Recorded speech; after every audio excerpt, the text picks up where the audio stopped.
tumia kanuni ya 7-7 kuacha masturbation. Ninajua ya kwamba wewe uraibu umekusumbua muda mrefu, umehangaika na masturbation imekuwa ngumu kuacha. Sasa nifuatishe ili uelewe kanuni hii rahisi ya kuacha masturbation. Kanuni hii imekuwa ikitumiwa na ancient societies katika zama za kale, na watu wengi wametumia katika mambo ya kiuchumi, katika mambo ya kijamii, na wamepata matokeo makubwa sana. Sasa ngoja nikuoneshe ni kwa namna gani unaweza kutumia na wewe kanuni hii ya 7-7 kuacha masturbation. Kwanza, katika siku 7 za mwanzo fanya detox. Tunafanyaje detox katika kuacha masturbation? Jua kwanza vichocheo, na vile vichocheo vinavyosababisha wewe ufanye masturbation viondoe. Kivipi?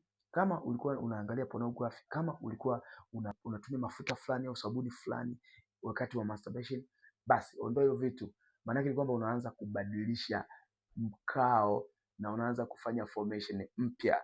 Kitu cha pili, badilisha nguvu ya mwili wako. Focus kwenye kufanya mazoezi, kufanya biashara, kufanya kazi ili uwe productive. Okay? Kitu cha tatu, fanya udhibiti mawazo yako. Unadhibiti vipi mawazo? Kila wakati mawazo yana pop kwenye akili yako. Kila linapo pop, toa sekunde 10. Maanake ni hivi, ndani ya sekunde 10 muhemko uwaga unaisha.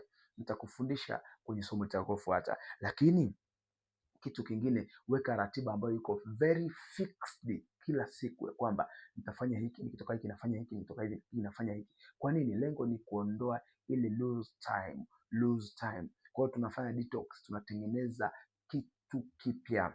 Okay?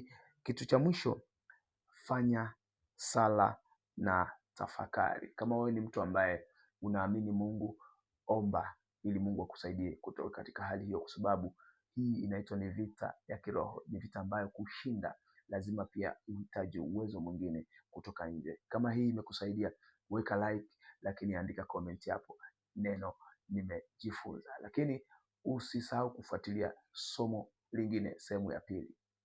Chao.